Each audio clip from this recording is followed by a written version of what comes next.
Stoicism, sebuah masa filosofi yang mengajarkan tentang pentingnya ketenangan, ketangguhan, dan juga kestabilan emosi dalam menghadapi dunia yang random, tidak adil, dan jahat. Stoicism awalnya diajari oleh Zeno of Citium yang sebelumnya mendapat musibah besar, yaitu kehilangan semua kekayaannya karena kapalnya tenggelam di perjalanannya. Dia kehilangan semua yang dia miliki murni karena tindakan tak terduga dari alam. Dilanjutkan oleh Epictetus, seorang budak yang menghabiskan hampir seluruh hidupnya dalam penjara. Kemudian dilanjutkan oleh Seneca, seorang politikus Roma yang pernah bertahan melewati bangkrut dan pengasingan. Dilanjutkan oleh Marcus Aurelius, seorang kaisar Roma yang dalam 19 tahun menuntunnya memimpin perang-perang besar, dan di saat yang sama harus menghadapi kematian dari anak-anaknya. Stoicism ini awalnya mulai di Yunani kuno dan kemudian nantinya mendominasi Romawi kuno.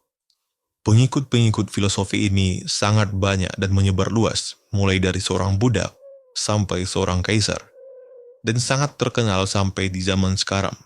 Karena filosofi ini tidak sama seperti filosofi-filosofi lainnya.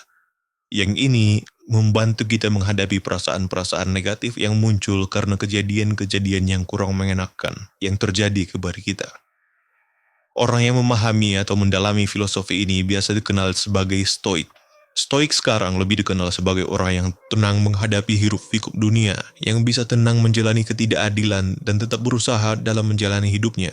Stoicism ini juga sudah menjadi hal yang umum dipraktekkan oleh pemimpin besar di dalam sejarah, seperti Marcus Aurelius, Frederick the Great, Montaigne, George Washington, Thomas Jefferson, Adam Smith, John Stuart Mill, Theodore Roosevelt, Jenderal James Mattis, dan masih banyak lagi. Semuanya dipengaruhi filsafat stoik ini. Orang yang stoik adalah orang yang bisa tetap tenang meski sedang tertekan. Stoik adalah orang yang bisa menghindari emosi yang berlebihan, orang yang tahu kapan harus marah dan kapan harus sedih, dan yang terpenting, orang yang stoik tahu, marah terkadang adalah hal yang rasional untuk dilakukan. Tapi dalam kebanyakan situasi, marah-marah gak jelas hanyalah sumber dari keputusan-keputusan bodoh yang berujung pada penyesalan. Begitu juga dengan sedih. Mereka tahu kapan untuk sedih dan kapan untuk berhenti sedih dan melanjutkan hidup. Karena mereka tahu, sedih berlebihan tidak akan membawa seseorang kemanapun dalam hidup. Untuk bisa menjadi orang yang stoik, ada beberapa exercise atau latihan yang bisa kita lakukan untuk nantinya meningkatkan kemampuan kita untuk tetap tenang dalam menghadapi dunia yang keras ini. Yang pertama, dikotomi kontrol. Mengetahui bahwa ada hal yang bisa kita kontrol dan ada hal yang tidak bisa kita kontrol. Kadang kita terlalu mengkhawatirkan hal-hal yang berada dalam luar kontrol kita, yang dapat menyebabkan stres dan nantinya berujung depresi. Hampir semua hal yang ada di dunia ini sebenarnya tidak bisa kita kontrol. Kita tidak bisa mengontrol bagaimana pendapat orang lain terhadap kita. Kita tidak bisa mengontrol cuaca, macet di jalan, bencana alam, atau bahkan kematian. Tapi, walaupun seperti itu, kita masih bisa mengontrol bagaimana reaksi kita terhadap situasi yang diberikan untuk kita. Sedih atau tidaknya suatu kejadian, adil atau tidaknya, diri kita sendirilah yang menentukannya. Seperti perkataan Marcus Aurelius, itu tidak menyakitiku kecuali jika aku menganggap kejadian itu menyakitkan untukku. Aku bisa memilih tidak. Kenapa kita harus sedih dengan hal yang berada di luar kontrol kita? Kita seharusnya fokus ke hal yang berada di dalam kontrol kita. Ini penting karena bukan hanya bisa memperbagus fokus kita, meningkatkan kemampuan kita mengubah ekspektasi menjadi realita, tapi juga membantu kita menerima kenyataan dan tidak berakhir malah menyalahkan dunia. Kita nggak bisa kembali ke masa lalu untuk mengubah hal yang mungkin salah kita lakukan, tapi kita bisa mengubah bagaimana persepsi kita terhadap masa lalu yang terjadi kepada kita. Sekuat apapun teriakan dan klaksonmu, macet tidak akan tiba-tiba berubah jadi lancar. Kamu tidak bisa membuat dirimu tambah tinggi atau tambah pendek 5 cm cuma dengan berharap. Sekeras apapun kamu mencoba, kamu tidak bisa tiba-tiba terlahir di negara berbeda. Kamu tidak bisa berharap memiliki orang tua yang berbeda dengan ekonomi dan status yang berbeda. Waktu yang kita habiskan untuk mengkhawatirkan dan berharap kosong terhadap hal-hal yang ada di luar kontrol kita ini, seharusnya bisa kita pergunakan untuk hal-hal yang bisa kita kontrol. Kalau seseorang berkata, kamu orangnya begini dan begitu, dan kamu tidak suka, kamu tidak bisa mengubah pemikirannya dan berharap dia tidak pernah berkata seperti itu. Itu bukan dalam kontrolmu. Tapi yang bisa kamu kontrol adalah bagaimana reaksimu terhadap perkataan orang itu. Kamu sendirilah yang menentukan apakah kamu harus sedih, marah, atau tidak mempedulikannya.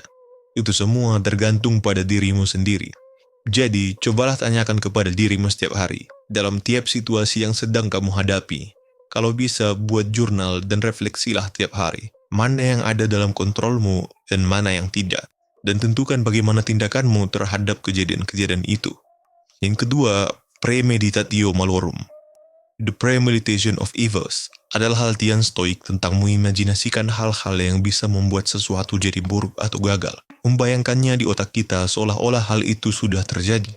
Bahwa hal buruk yang bisa terjadi akan terjadi. Ini akan membantu kita bersiap-siap untuk ujian-ujian hidup yang tidak bisa kita hindari. Kita tidak selalu mendapat apa yang seharusnya terjadi kepada kita. Kadang hal-hal tidak adil bisa jadi terjadi kepada kita. Secara psikologisnya, kita seharusnya mempersiapkan diri dan mental kita jika saja hal buruk terjadi kepada kita, untuk kesehatan jiwa dan mental kita sendiri. Ketika kita membayangkan hal buruk akan terjadi kepada kita, ketika itu memang terjadi, kita akan merasa baik-baik saja. Setidaknya, tidak sesedih ketika kita tidak pernah berekspektasi yang terburuk akan terjadi. Tapi, ketika hal yang buruk itu tidak terjadi, kita akan merasa bahagia, karena hal yang di luar ekspektasi kita, dan hal itu kita inginkan, itu terjadi. Contohnya Seneca, dia selalu mereview rencananya. Misalnya ketika dia mau bepergian, dia akan membayangkan atau menulis jurnal apa-apa saja nanti yang bisa salah atau membuat rencananya gagal. Mungkin saja badai datang, kaptennya sakit, atau bisa saja kapalnya dibajak. Tidak ada yang terjadi pada orang bijak yang bertentangan dengan harapannya, tulis Seneca kepada temannya. Juga tidak semua hal menjadi seperti yang dia inginkan, tetapi seperti yang dia pikirkan. Dan di atas semua itu, dia menganggap bahwa sesuatu bisa saja menghalangi rencananya.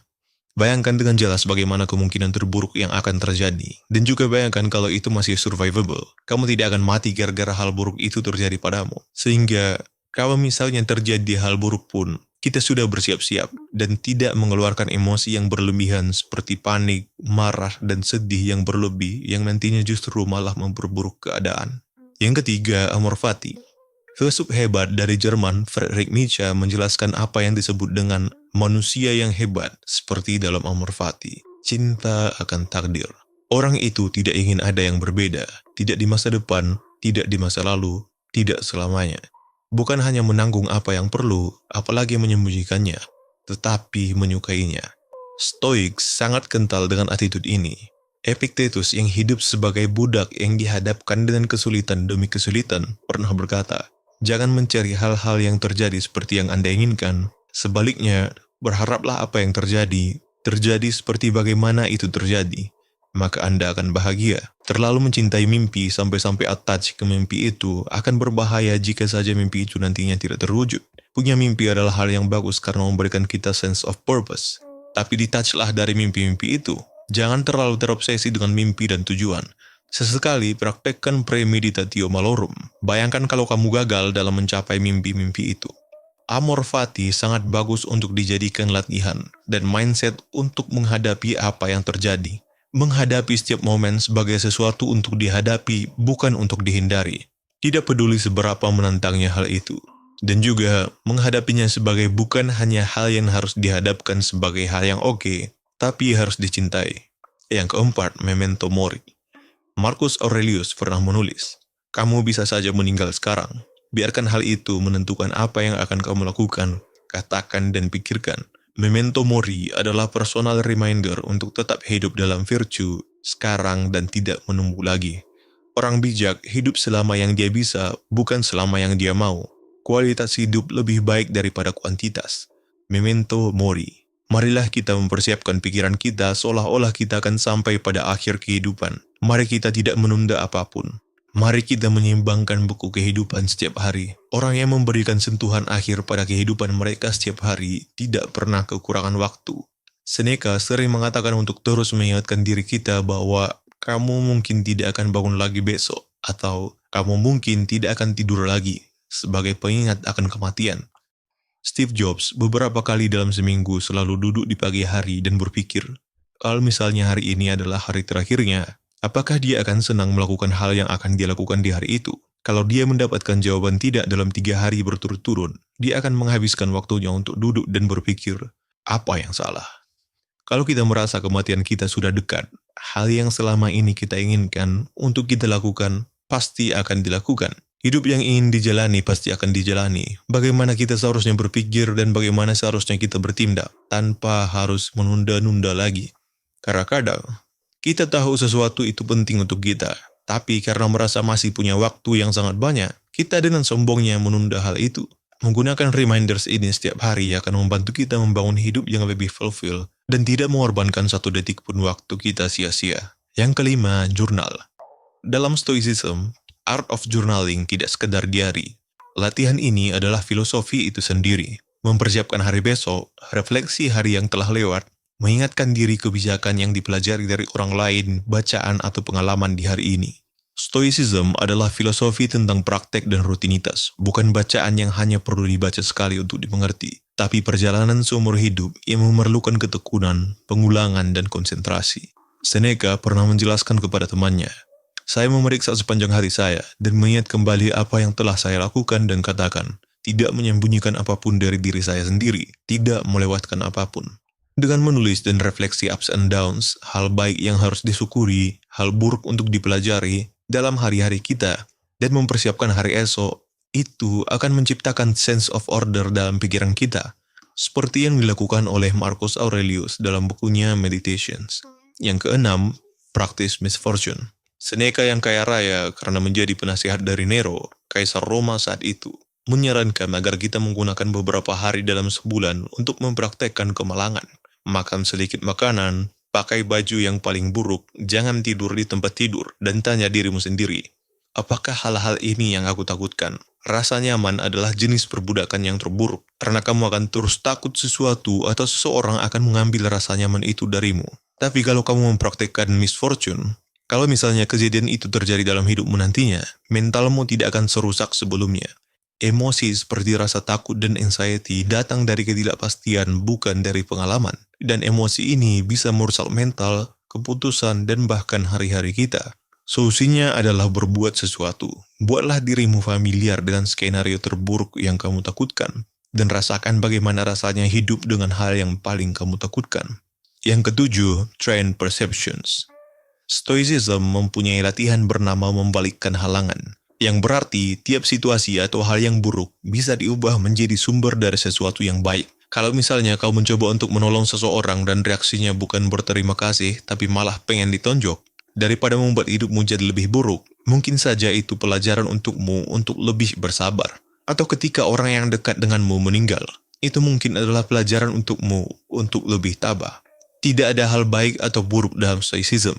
Yang ada adalah persepsi. Kamulah yang mengontrol persepsimu sendiri. Kamu bisa memilih bagaimana persepsimu terhadap sesuatu. Jika X terjadi, maka hidupku hancur. Atau jika X terjadi, maka aku tidak apa-apa. Kamulah yang memilih apakah sesuatu yang terjadi itu buruk atau baik untuk dirimu sendiri. 8. Take the view from above. Mundur selangkah, zoom out, dan lihatlah hidup dari poin yang lebih luas. Latihan ini membayangkan miliaran orang, semua tentara, peternakan, pernikahan, perceraian, kelahiran, dan kematian. Mendorong kita untuk mengambil perspektif dan mengingatkan kita seberapa kecil sebenarnya diri kita. Memandang dari atas dapat mengubah penilaian kita pada berbagai hal, kemauan, kekuasaan, perang, dan kekhawatiran dalam hidup sehari-hari akan menjadi konyol. Kalau kita melihat dari pandangan orang ketiga, kita akan sadar bahwa masalah kita sebenarnya tidak seberat itu. Kita sadar bahwa masalah yang kita hadapi tidak sebanding dengan yang semua orang hadapi. Dan kalau kita lebih zoom out lagi, kita dapat melihat bahwa planet kecil ini tidak lebih besar dari debu dibandingkan alam semesta ini. Dan menjalani hidup dengan lebih tenang dan emosi yang stabil. Stoicism, pelajaran tentang self-control dan fortitude untuk menghadapi emosi-emosi yang merusak penilaian dan tindakan kita.